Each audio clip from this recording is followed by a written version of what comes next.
This is a conversation with Kelsey, one of my dedicated students who has been on the inspiring journey of learning Polish.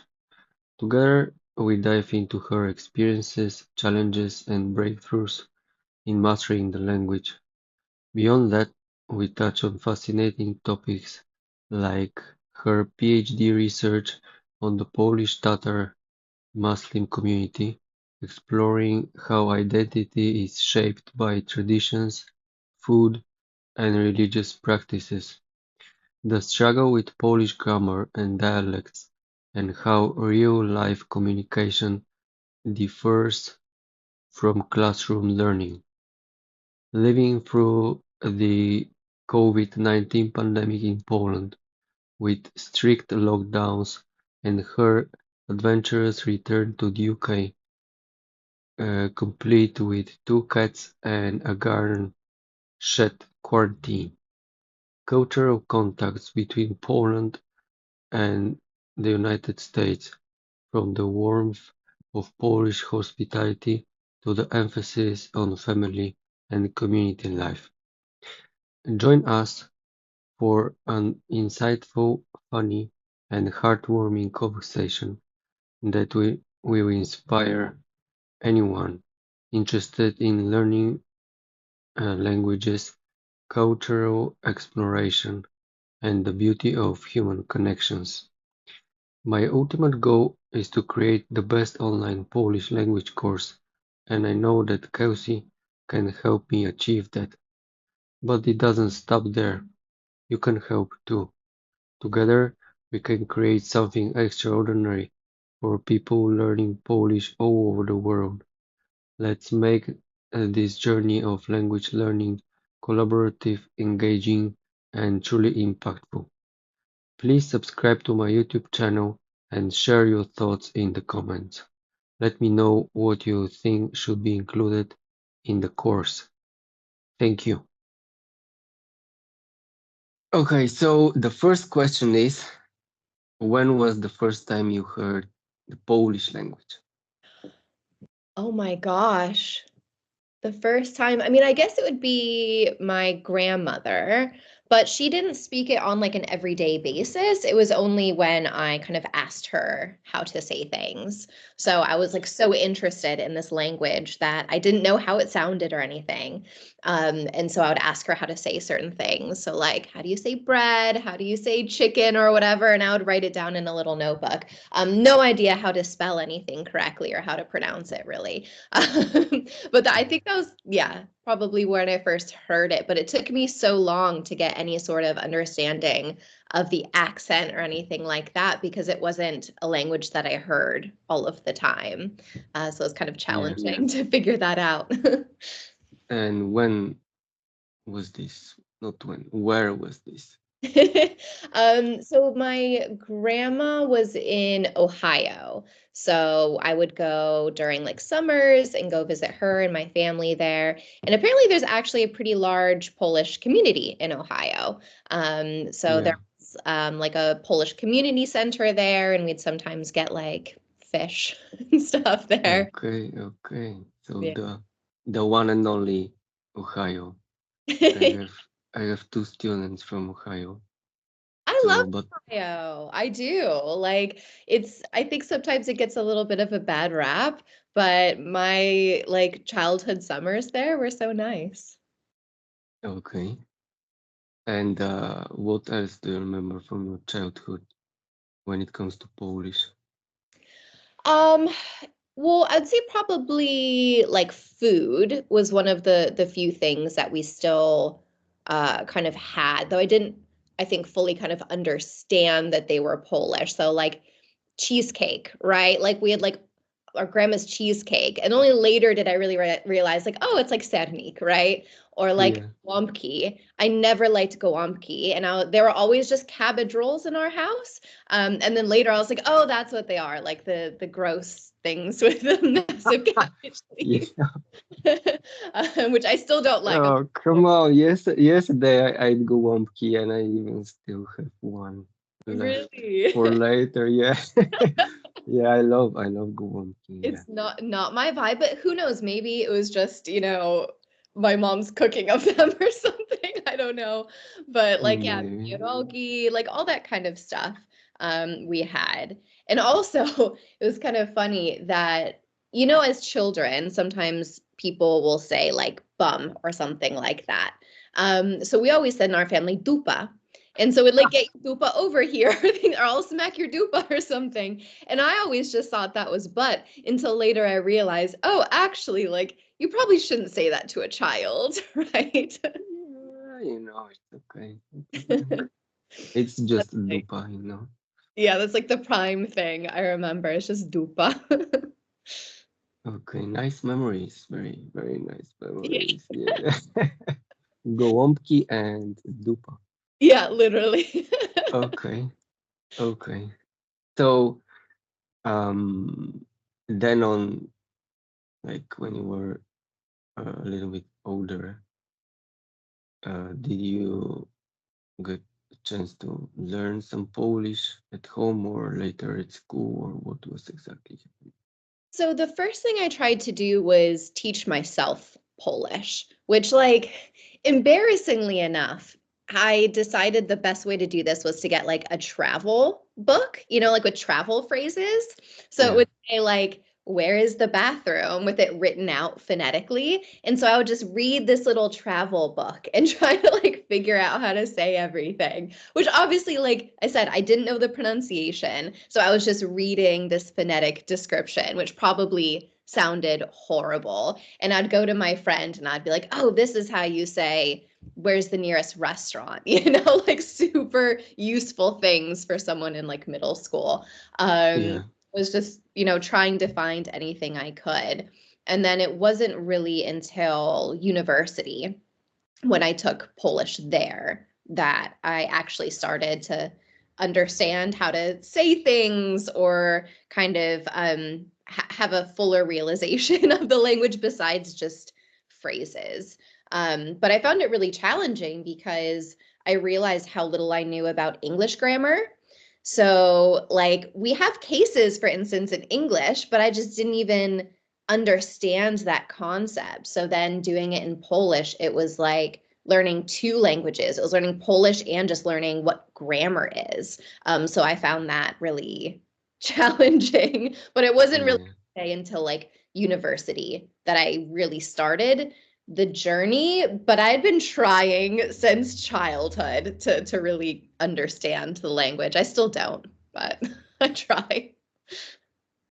So I think the English cases are just like small pickles in comparison to the horseradish on the Polish cases. Exactly. Yeah, It's no yeah, comparison. yeah, yeah.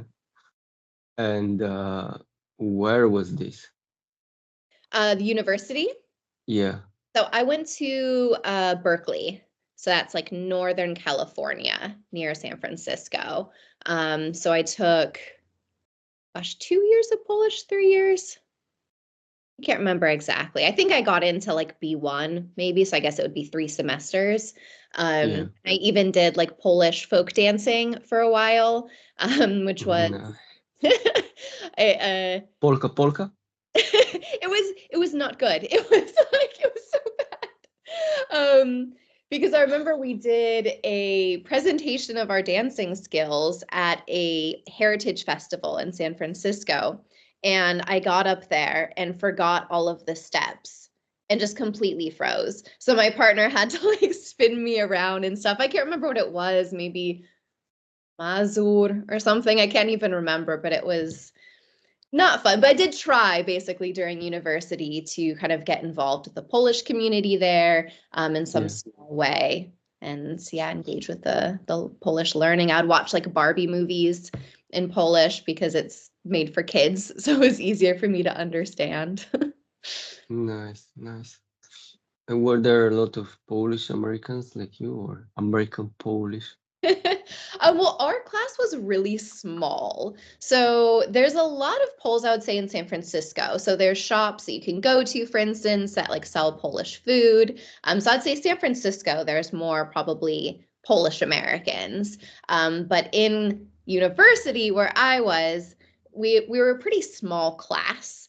All of us had some sort of Polish roots, right? I mean, that's generally in my experience of people that I know why people learn Polish. But there was maybe 10 of us or something. And it was just a great experience because all of us were in this like horrible experience together. It was like we just bonded through trying to learn this really difficult language. But yeah, all of us had some sort of ties. I think maybe one person, their spouse was Polish. So we all had that kind of connection and everything to Poland. So what you had in common was that it was difficult for everyone. Yes. I mean, so But yeah. there were no casualties, right? I mean, I think a couple of people dropped out, if I remember correctly. It's been a little while, but I mean, I was Okay. definitely one of the worst in the class. I think some people just naturally pick up languages, and like I said, I just had a really tough time like understanding the grammar. But it was fun. I always look back on that time positively. We had this particular book we used to study. And so they had particular characters in this book that would have little dialogues to teach different vocabulary. And it was like this soap opera. So it was this girl, I think her name was Agnieszka, and she had a partner. And then the partner's friend's name was Michał, or no, Michel, sorry, because he was French. And Oh, and okay. so then she started having feelings What a for couple. Michelle. Yeah, and it was like this whole twisted soap opera. So we'd always get so excited when we'd get a new chapter because it'd be like, oh, we can find out more about what happens with Michelle and Agnieszka. So it was, you got to find some small ways to enjoy Polish because otherwise it can be a slog. Yes, yes, yes. And what happened next? I mean, when was the first time you went to Poland? So I think it was when I left. Well, so my last year of university, I did a study abroad in London. So I was there for 4 months, something like that. And early 20s with lots of friends, we were traveling all over Europe. Having fun. So I think on some sort of break, I think it was a week break, me and a friend went to Poland. So we flew in to Poznan and then went to think maybe Kraków, Warszawa, and Gdańsk or something. We did a pretty full Nice. Yeah, full nice. trip. Yeah. And that was a lot of fun. I at the time, it had been a little while since I'd spoken Polish. I didn't really feel super comfortable. So there were some things I remembered, but overall it was more just kind of experiencing the culture and the place. And I just kind of fell in love with it. I mean, it's gorgeous. The food is fantastic. We had zapiekanka and everything. We, drank vodka because, of course, when you're in your early 20s and you're going out, we Yeah. had vodka and stuff. So it was just a lot of fun. So that was kind of my first, I would say, like adult experience of being there. And it really just kind of solidified for me my interest in the culture and the language and kind of understanding a little bit more about my own heritage, if I can call it that, and trying to be a little bit more serious about learning the language. So it wasn't until I came back for my PhD in 2018, so many years later, that I actually really kind of dedicated myself to the language again. So a little bit of a break. And where was this? So I was in London for the study abroad. So I was there for a little while and then I came back to San Diego. And then I was in San Diego for quite a while, I guess 8 years, something like that. And it was only at the very, very end when I got accepted to my PhD program that I started taking Polish lessons at like a private language company in San Diego. And the teacher was great. She was very nice. Still Facebook friends. Agnieszka. Yes. Yes, really? No way. No way. Common name, but yeah, Agnieszka. But Oh, she's very nice, and so that of was course, every Agnieszka is nice. yeah, so that was kind of my next experience, then when I started my PhD at UCL, I was able to have language learning there at the university. And that was an even smaller class. I think it was two other people besides me. Okay. So Yeah, pretty small. Pretty yeah, small. pretty small. I guess it's not the most popular language choice, perhaps, though it should be. And so that was kind of my last experience, I think, of doing more kind of formal language learning. You Okay. And what happened next? see. So next I went to Poland. Yes, finally. Finally, we've gone here. Um, So yeah, it would have been 2019. Yeah, so 2019, I moved to Poland to start my research. So I took my two cats with me and flew to Białystok. Um, and yeah, I was there for a year and a half because COVID hit like 6 months into doing my research.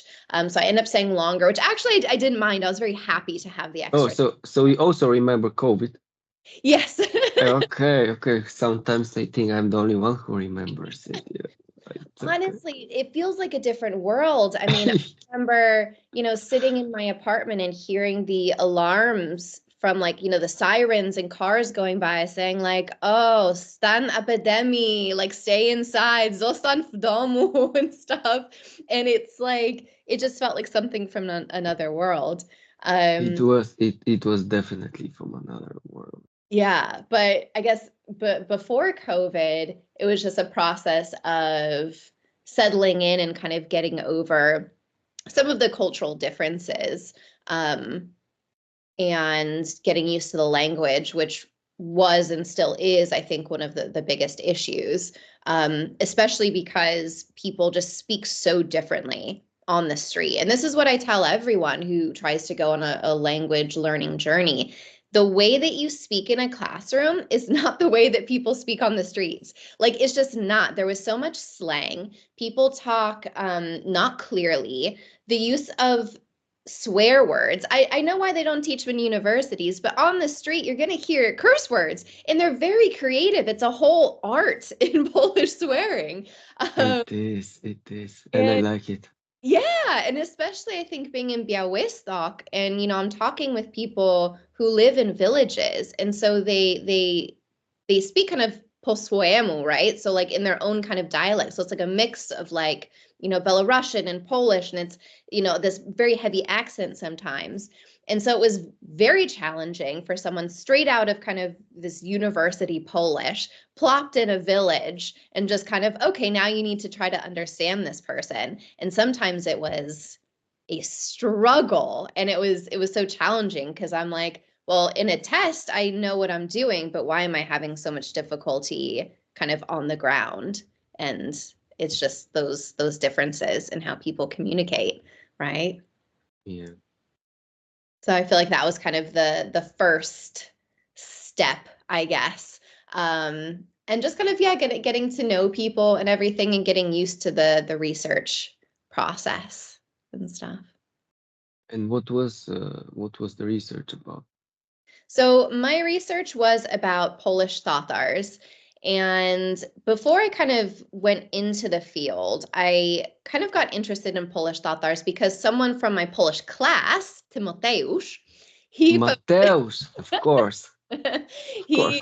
he of course he posted on Facebook a newspaper article, a news article about the Polish Tatars, and was like, how crazy is it that there are like Polish Muslims? And all the comments were like, oh my gosh, yeah, like that's so crazy. And so I started thinking, well, like there's Muslims everywhere, right? Like, why is this so weird that everyone's commenting how strange it is that there's Polish Muslims? And so, of course, then I started getting interested in the way that ethnicity and nationality and religion are tied up in really interesting ways in Poland due to, history and the history of communism and all this kind of stuff. And so, yeah, I went to Poland to look at particularly this kind of intersection of ethnicity, nationality, religion, and particularly this idea of how does an individual come to feel belonging to a collective. So what is that process in which one person says, I feel a part of this group? So essentially, I kind of argue that it's through practices of the body. So it's not what we say, but it's rather what we do. So the food that we eat, the clothes that we wear, the dances that we do, etc., that helps us to kind of make those emotional ties to the group. So I looked at Polish folk dancing, or Polish Tatar folk dancing, I should say. Yeah, food practices, marriage practices, religious practices, and look at how the body is kind of doing this particular work to create identity. And so as a part of that, I had the opportunity to go to all these events, which was really amazing. So these kind of heritage events, these religious events, and really get to know people within the Polish Tatar community in Białystok and in Podlasie in general, that kind of region. And everyone was very kind to me, to like, which I need to like say that, because it's funny if you think, Say it. well, if you think about some random outsider, this random American goes to you and is like, hey, can I hang out with you and like record what you say and just watch what you do and like ask you silly questions?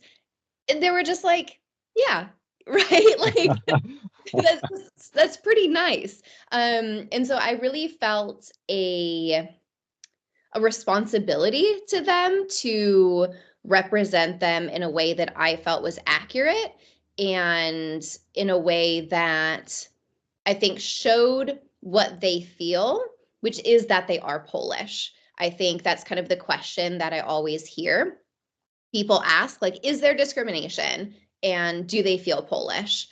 And the second question's a lot easier because they are Polish. Like they're born in Poland, their family's been there forever. Like that is not even a question in their identity. They're just as Polish as anyone else.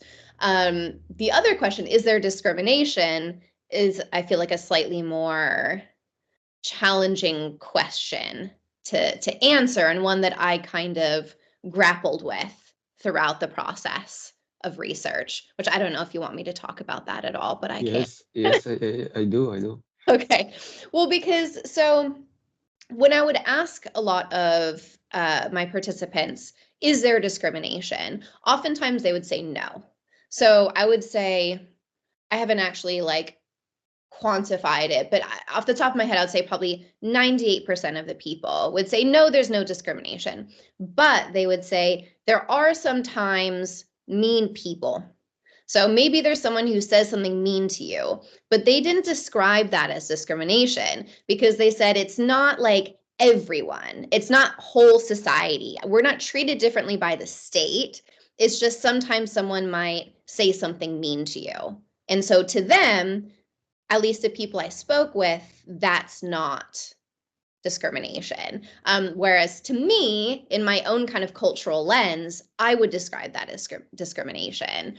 And so it was really challenging when I was trying to write, especially given the context of, at the time, peace being in power and the kind of changes that were being made there.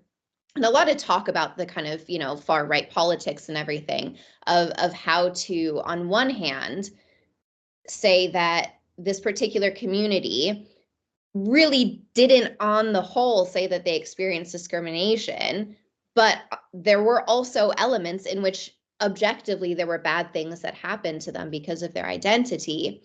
But also, there is evidence of widespread discrimination against Muslims in Poland. But if I went out and kind of tried to portray it as, look at all this discrimination, that doesn't line up with their lived experiences. But I also can't say, well, it's completely fine. All Muslims in Poland feel completely comfortable and at home, because that's not a true picture either. So I was trying to have that balance and feel like I'm accurately portraying at least my understanding of the situation, which I hope I did. I don't know if I did, right? I don't know if a Polish Tatar would read my work and agree with it, but I feel like I tried to strike that balance that overall the community of people with whom I lived and researched didn't feel overall any issues with their identity and feeling part of Poland.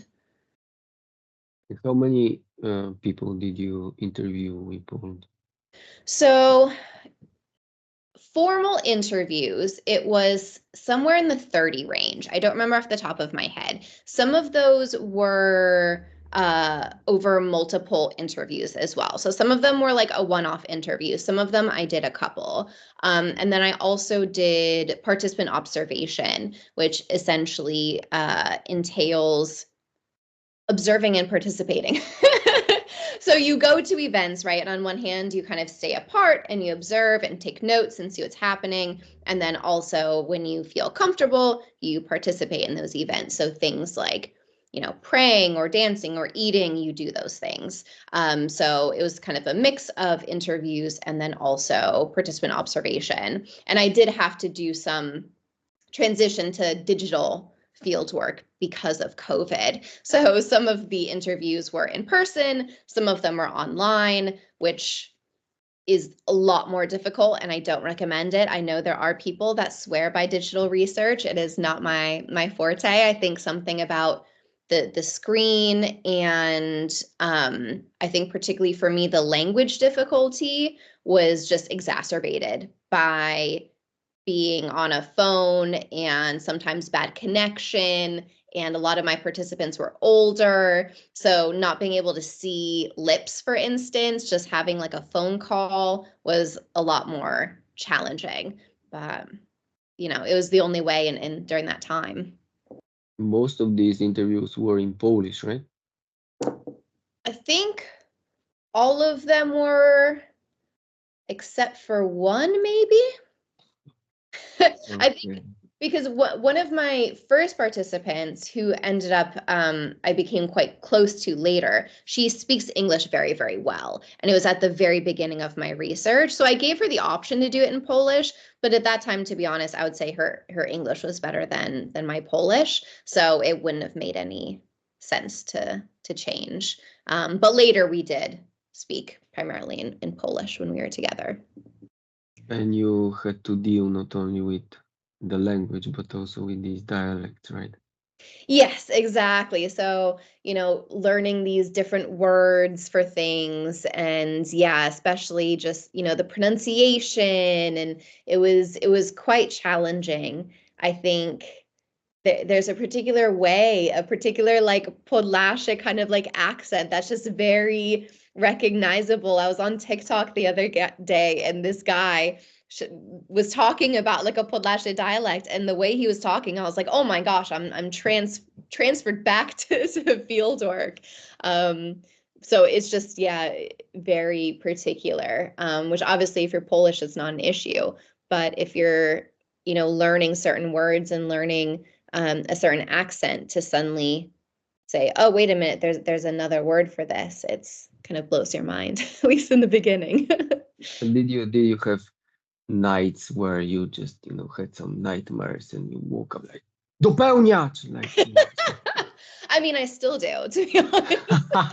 it's No, I mean, I like it's so hard because in a way what you're asking is kind of my relationship with Polish, which on one hand, it's a language that I love. Otherwise, I wouldn't have been, struggling with it for basically my entire life.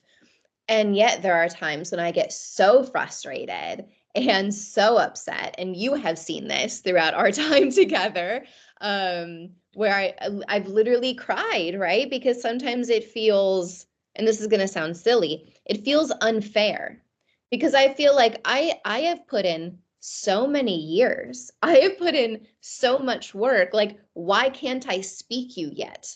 Right? Like, why am I not more fluent than I am? And so that feels frustrating, especially when I think I get this less now, but I think especially in the beginning when I just didn't understand something. Now, generally, I would say I understand things, I just maybe don't remember them. But especially I remember not understanding like pronouns changing. Like, why is it yo here and yay there? Like, and ona there? Like, I was like, this doesn't make any sense. Like, and it would just make me want to throw everything into the air, there's obviously times that I'm still like, why? I don't understand this. And sometimes it's just because that's how it is. But the thing that probably still makes me upset is dokonane nie dokonane. What is it in English? Perfective imperfective. Yes, maybe that's one that maybe I hate it because I still don't understand it sometimes. Like theoretically, I get it, but ask me to use one correctly in a sentence, and I will probably do it incorrectly. No, that's not true. That's not true. No, you're being nice, but it's a hard one. It's definitely No, one. it is. I'm not saying it's easy, but sometimes I see hope, sometimes I don't. But you know, it's just an unique language, and there's so many reasons it is the way it is, and it's getting it's getting easier. I mean, I mean, more and more Polish people use some English words now. Yeah, so Yeah, I it's mean, get, it's that becoming easier. It's slowly, but that's, firmly. but I will say, so it is helpful that you can use English words instead of Polish. Like I will always say fair, right? Like I'm never going to use the actual Polish word because like why would you? It's an impossible word to pronounce. But it is more difficult, I think, when so many Polish people speak English because it stops Polish learners from being able to speak Polish. Because what happens is you just kind of naturally end up relying on the language that both people speak better, and that will tend to be English. And so I think people end up losing out on a lot of opportunities, unfortunately, because of that. And there is something to be said for, I guess, preserving some of the language, right? Polish is a beautiful language. It'd be nice to not always have to use the English equivalent of things. No, there's so many synonyms in Polish. In Mhm. some regions they use this word, in another region they use some other words, and if there is an additional extra like helping word for foreigners, for example, that they can use from time to time, or when they forget the Polish word, this is not a big deal. I mean, this happens in other countries as well, not only Poland. There must be some hope, even if it's not 100% true. Yeah. Yeah, I'd like to think so, but it takes time and dedication, doesn't it? Yes. And so you were in Poland for around 18 months, right? Mhm. And what did you learn about Poland when you were in Poland?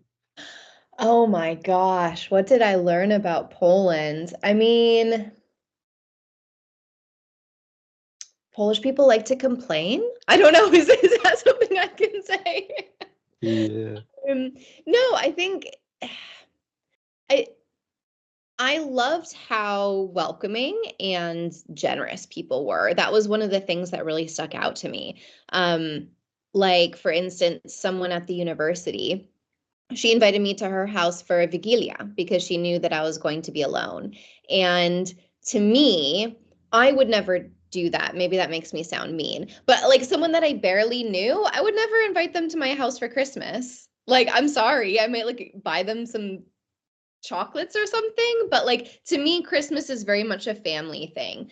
And so it was so nice, and she like bought me a present and everything so that I would be able to participate in the gift giving, which I didn't realize I didn't bring anything. So that was probably a cultural faux pas that I didn't even know that I was doing. Um, but it was things like that, people inviting me over for lunch, the ways that um, you know, people who I end up being friends with, but that were first participants in my research. One of them, she invited me over to her house for her birthday very early on, where to me, I kind of thought, I'm not one of your best friends. Why are you inviting me? But she was just being nice and opening her house. And I saw that constantly. People were kind of taking me under their wing. I mean, there was one elderly woman, I called her like my Polish grandmother. because she just looked out for me. She just very much was always just trying to help me, and she had me over for an Eid celebration and everything. And I was just kind of constantly amazed by how willing people were to kind of put themselves out there for someone that they didn't actually know very well. Um, so you kind of it's funny because I think you have this very kind of welcoming aspect of their culture, and yet you have this like sometimes off-putting public face. I think like Americans walk around and smile a lot, and like, when there's a server at a restaurant, you're going to get some small talk and some jokes and everything. You're not going to get that at a Polish restaurant. You don't. Everyone always made fun of my American smile, right? Because I'd go around and smile at everyone, and apparently that's not what you do. So I think it's interesting, this kind of dynamic there, that very open on one hand, but also perhaps just not in certain circumstances. Interesting. Yeah. And what would you say is the biggest difference between Polish people and American people? Oh, that's a good question. I don't know. Maybe, no, I was gonna, that's a good question. I don't know. I think maybe there's an aspect perhaps of more individualism.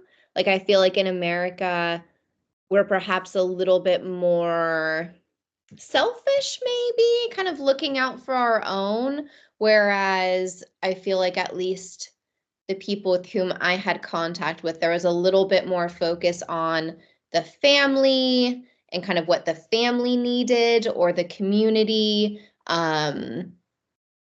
A little bit more of a willingness to kind of give up their own perhaps goals in order to facilitate the happiness of others, which I don't think you see as much in America. I don't know if I can like extrapolate that to everyone. Maybe it was just the people with whom like I lived. Yes, yes. But I would say, like a willingness, let's say, to take care of an elderly family member. Now, obviously, some Americans do that, but I would say it was perhaps a little bit more normal or expected in Poland that you kind of look out for each other. You'd give up going to university, let's say, to look after somebody, just because that's what you're supposed to do. Divorce as well, at least with the people that I was with, divorce was not something that was done. It was very heavily looked down upon, which in America, I don't think there's pretty much any stigma attached, perhaps among some communities, but I mean, it's very normal for people to be divorced. So the Yeah. idea that you don't get divorced to me was mind blowing. But of course, I'm only speaking in, my particular experiences. So I can't necessarily extrapolate that to all Americans, but. No, from as far as I know, uh, divorces are a very profitable business in the US. So I mean, it happens a lot, right? I think it's over like 50% or something. So, maybe it would be different if I had been doing research in Warsaw or something, right? Maybe there's some sort of difference there, especially maybe being in a smaller area. I think there was maybe a little bit more influence with like, what will people think? That kind of aspect, which maybe you wouldn't necessarily get in perhaps a larger city or something. okay. So I remember when you had to return to England, right? And there was still there was like a lockdown or something, right? Yeah. Maybe not the full lockdown, but it was difficult to move countries definitely.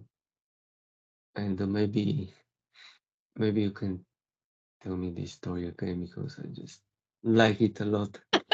Well, What? it was horrible because the original plan had always been, because when you fly, you can only have one cat per person. So I had two cats at the time. I needed someone else. So the plan was always my sister was going to fly to Poland. I was going to show her around. We were going to do some sort of sightseeing. And then she was going to fly with me to the UK with one of the cats do some sightseeing there. It'll be great. Now, of course, then COVID happened. And so because of like the rules with lockdown, no one from the US could fly. And then also no one from Poland could fly with me because then they'd have to quarantine and wouldn't be able to fly back. And no one from the UK could fly to Poland with me and then fly back to the UK because they would be quarantined. So basically, no one could help me. So I was in this situation where I needed to leave the country, and yet I had conceivably no way to do it. So I ended up having to get a ride from one of your students, I think he was, to Yes, yes, yes. where was it, to Amsterdam, I think. I swear I blacked this out. Like maybe it was just so stressful I don't even remember. It was definitely for you. It was definitely very It was stressful. horribly stressful. My cats were very stressed out, so they were like yowling the entire time. So I went to Amsterdam. I was there for one evening in an Airbnb, which thankfully I found one that allowed cats. And then took the ferry from Amsterdam to the UK, which as well was a whole process because I had to get a taxi to the place. And I get there, and there is a mile-long gangway that I need to walk up. Now, that sounds fine, unless you are pushing two large suitcases and two yowling cats. And so I was literally drenched in sweat. I was just pushing it up this long, mile-long rampway. Anyways, I was the only like normal person on this ferry. Everyone else was like truck drivers. So it was me, two cats, and truck drivers because why not? But I ended up getting to the UK fine and quarantining in a garden shed This is it. This is it. because I needed to Now the real story starts. yeah, because I needed to quarantine for 10 days or whatever it was. And I had to do it in a place where I could be on my own. And I didn't want to spend so much money. And it's hard when you have animals. So the one place I could do it was this lady's shed. And it was so small. Yeah, just I remember our lesson, the first lesson you were there. Yeah. I remember it as if it was like yesterday. The I space. was like, yeah, I was like, wow, like Elon Musk took her to Mars. She with the cats and they're traveling to Mars. It looked to me as you were, in this spaceship. Well, yeah, because it Starship, I don't know, was all Elon's ship, whatever. yeah, because it was the insulation was all shiny. So it literally looked like a spaceship. I mean, it was like just a tiny little box. I was in there for 10 days. Um, at one point, I had to go in her house to use her restroom. And at one night, she ended up having a massive party. So it was so hard to sleep because people are in the garden and I'm just in the shed. Like, hey guys, like I'm trying to Wow. sleep. I had to go inside to use the restroom. So everyone's drunk, like in their best party clothes, and I shuffle in like This pajamas. was in London, right? Yeah, I remember where in London. Maybe Boris Johnson was there as well because he partied a lot during COVID. Yeah. Yeah, right? And so like apparently later, like the neighbors complained to her for having this party, which fair, I was annoyed as well. I was quarantining in a shed, right? While she's having a party. Exactly, exactly. Let me say this, that you had to quarantine, but at the same time, British people, leading by the Prime Minister Boris Johnson, were partying, right? Exactly. So you had this nice comparison where I was like desperately wanting like any human contact. I remember I had to send in my test results to like, I don't know, like get it shown that I didn't have COVID. And so my walk to the letter box, I just remember this feeling of like, I am outside. Like I can breathe walking this letterbox. And I walked so slowly because I was like, this is my only legal time I can be outside. I better make use of this, 20-minute walk to the letterbox. But it ended up, other than that, going fine. And yeah, then I moved into the house I was at after that, and tried to keep up my lessons with you and write my thesis and uh, try as much as I can to keep up the language with difficulty. But, I am proud that at least I continue it, because I know that some people will learn a language and completely stop using it. Why did you continue? Well, I think part of it was for my research. So, especially when I first came back, I was still transcribing interviews, right? So, I was still having to listen to the interviews, and I would ask you sometimes if there was a word that I needed help with, right? Um, and there was always this kind of understanding that I would be doing work with Polish people. And so I needed to know the language and continue to maintain the language. As I've kind of looked at maybe going a different direction, kind of career wise, it's opened up the possibility of continuing Polish as just a hobby, which actually takes some of the stress away, because there's a different level when you feel like you have to be able to interview someone at a moment's notice. And it's very challenging to keep up that level of fluency when you don't live in the country anymore. Your partner doesn't speak that language. You don't have any close friends that speak that language. It's very challenging, right, to be able to keep that level of fluency. So to kind of think that I could just do it because of my heritage and for fun actually kind of relieves a little bit of the concern about it and having to feel like I have a certain level of fluency.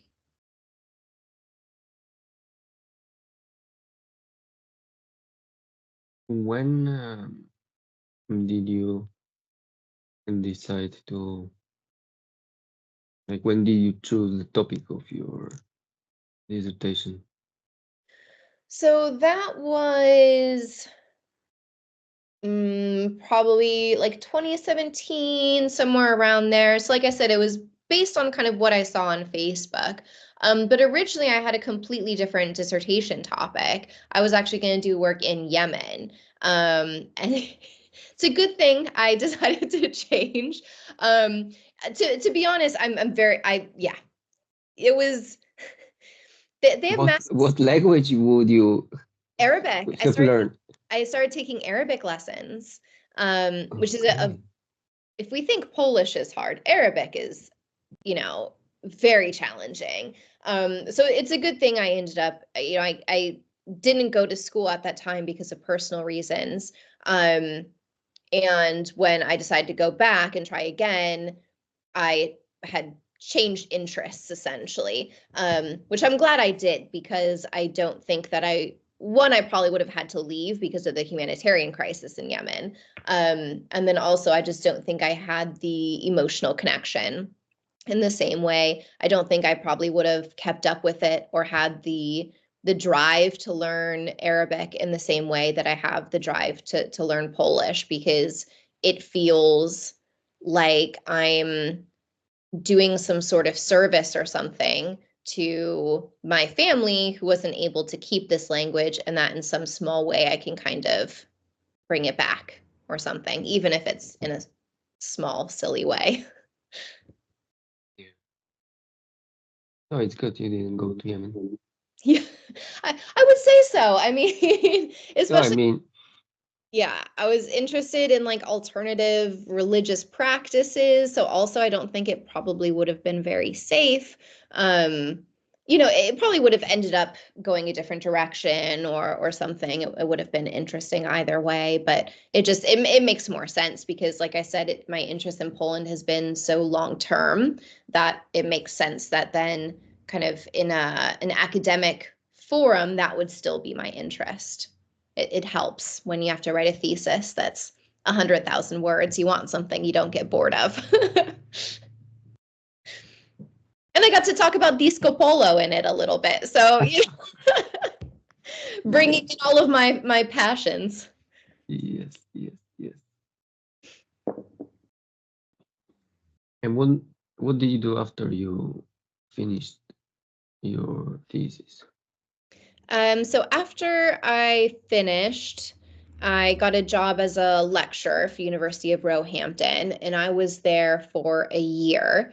And that was great, but it didn't really have anything really to do with my thesis. I was a lecturer on a course on culture, madness, and medicalization. So essentially, ideas of mental health and what does it mean to be healthy, what does it mean to be mad? How are these ideas kind of culturally constructed? So I did that class. Then I also did the anthropology of life and death. So how are the boundaries of life and death culturally created? And there were interesting classes, but really nothing to do with my specialization at all. So a little challenging. So I had to really do a lot of extra research, extra work. Um, and after that, I got a job at the University of Sheffield working as a postdoctoral researcher on the Living Brexit project. So looking at Brexit. experiences, yeah, and understandings of Brexit in increasingly diverse rural communities. So there I was able to use my Polish a little bit because of Polish communities in these rural areas. And so I got to speak with some people there as well. And so that's been really interesting to understand Brexit, especially as an American, because I obviously don't have the emotional connection to it that many Brits do. It didn't affect me kind of personally in any way, and so I think it helped that I was able to be slightly apart from the topic and look at it in that perspective. I have a lot of British students, also a lot of students who live in the UK. I lived in the UK as well. And you So left. maybe, yes, but I might return. I might return. But maybe you can tell me uh, what do you think about Brexit? I mean, personally, Personally, maybe professionally, maybe from a third perspective. I mean, I think how do I want to kind of approach this? Like I said, kind of I don't have any skin in the game, so to speak. I think Brexit ends up being a shorthand for a lot of larger kind of social economic processes. So from what I understand and what I've seen, people were very upset about a wide variety of things. And because of that, those kind of ended up getting tied up. And that is what made it so divisive, in my understanding. So, yes, it was about leaving the EU, but it was about these wider issues of immigration, of racism, of wanting to have control over your own community, of economic freedom, of issues of people feeling like they're deprived and not being able to sustain their families. So all those things kind of get tied up within that. I think one of the issues is that while immigration was obviously an issue for many, many people in the way that they voted for Brexit, I don't necessarily think it was always that way for everyone. I think some people did vote for Brexit for other reasons. And that's why I think it's hard sometimes to talk about it because, yes, it was this one kind of singular referendum, but you have all these kind of intertwining events and aspects. And then not only that, it was how many years after the referendum that Britain finally left the EU, right? So you have this kind of entire process to talk about, Yeah, which long, makes long and painful. Long and painful. very, very. So it's interesting to talk to people because on one hand, it's still very divisive. So I think particularly Remain voters feel still very betrayed by those who voted to leave. Um, And yet, on the other hand, and this is something the project looks at a little bit more, but I can't speak to that necessarily. It's hard for some people to see the impacts in their own everyday lives, besides their ability to, let's say, travel. It didn't actually make a whole lot of difference for some people. Obviously, other people, it made massive changes, but that's the interesting thing. Some people had all of the impacts and their lives were massively changed by Brexit. And for other people, it was no difference, no change. And so it's interesting to see that. How do you kind of talk about something, kind of generally speaking, when the differences are that massive, right? How do you extrapolate that into some sort of wider summary? So to me, there were two things in 2016 which changed my life: the Brexit vote and Donald Trump. Mm. And and if I had asked you, let's say, a year ago, who would win the elections last year, and I would say I think it would be Donald Trump, what would you have said? I always thought that Kamala was going to win. I would have probably bet money on it. But I think that's actually symptomatic of a wider issue in that we tend to surround ourselves with people who feel similarly. So my friends, they all voted for Kamala. So I'm not able, I'm from California. So I don't know how other people voted, right? So I think that was in a way very short-sighted of me, that I just assumed, I suppose, that everyone else in the United States felt the same as me and my friends. But then as well, it was only after the election that I saw these polls that were talking about people's satisfaction with their lives. And it showed people were drastically unhappy. And so if I would have seen those polls beforehand, I would have thought there's no way that Kamala will win. Because if people are that unhappy with the state of the world, they're not going to vote in the same party. They're going to want to change. So even people that don't like Donald Trump, I know people who voted for him, not because they're like, yeah, build that wall, or, whatever sort of Donald Trump thing. Yeah, build it now. Yeah, but it's almost like what I've heard people say about Brexit. It's almost this rebellion vote of saying we're not happy with the way the world is going. We're not seeing any sort of growth, economically. Maybe we're not happy socially with where the world is. So we're going to vote for Donald Trump because at least he's different than what we have. And so that's what I've seen with some people as well. But I was a little surprised, to be honest, when I saw the results coming in. I was like watching desperately on the computer to see what was going on. And it was pretty clear that it was going to be a landslide. I mean, in the electoral college, right, it was pretty close kind of in the popular vote, but I was surprised. And why do you think he won? I mean, I think it's just this like I said, this kind of vote to go against the status quo, really. You hear people talk and people feel like, inflation is out of control. They're not happy with how much they're earning in comparison to how much everything costs. And I think a lot of times people vote with their wallets.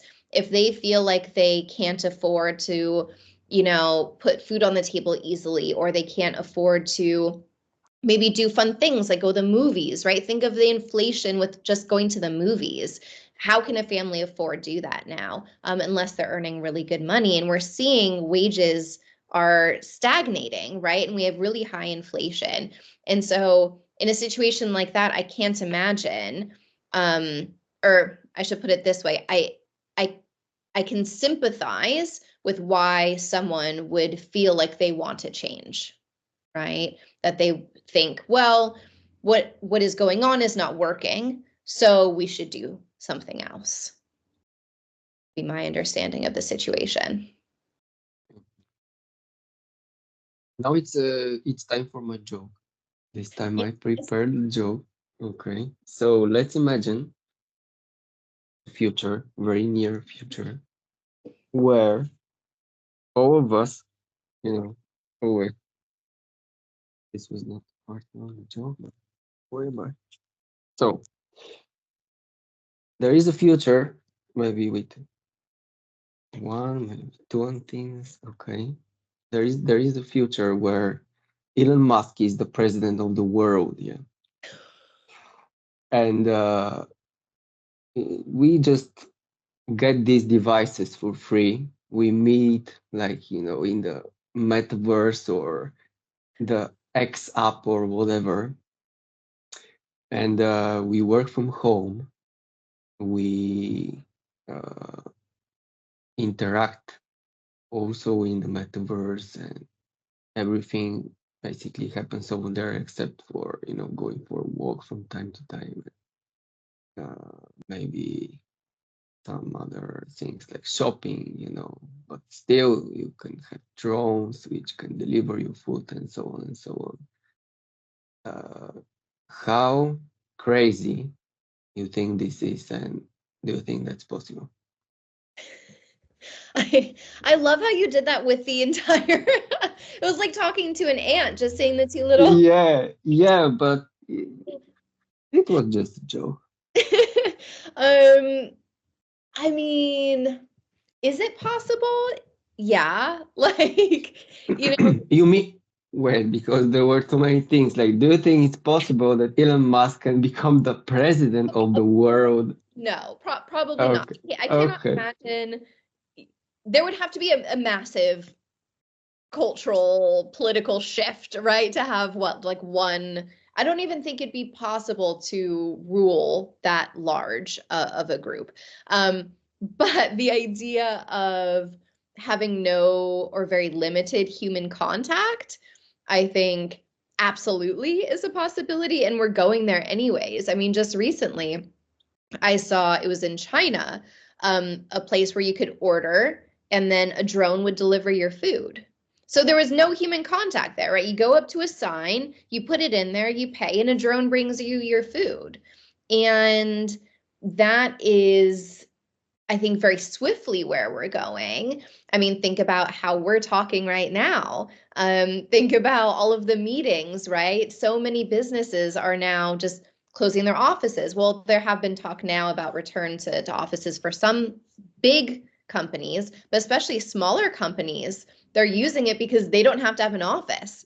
And so suddenly we're opening up all these new ways of living without any sort of in-person contact, which to me, perhaps I'm a Luddite, but is slightly concerning, because I do think we need social contact as humans. I think there is something about a screen that is limiting. But like I said, perhaps that's a limitation in my own view. Maybe I need to open my mind. No, no, I agree with you. Obviously, the real contact is real, so nothing can replace it. Um, yeah. I mean, it's funny. I just finished a book for my book club called Sea of Tranquility by Emily St. John Mandel. And it's a fantastic book, but in it, there's kind of this discussion. It's a kind of a sci-fi book about the simulation theory, the idea that everything is a simulation. And the question at the end is kind of, does it matter?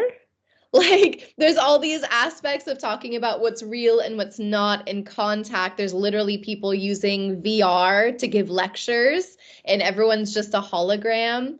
And this question of, yeah, does it really matter if we're all in a simulation? You don't know you're in a simulation, so who cares? Now I have a second joke. Ooh, Maybe Polish grammar is a simulation.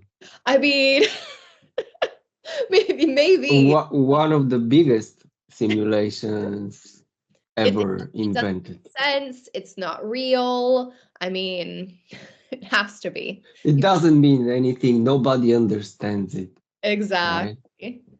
You figured it out. It's too abstract, Mm-hmm.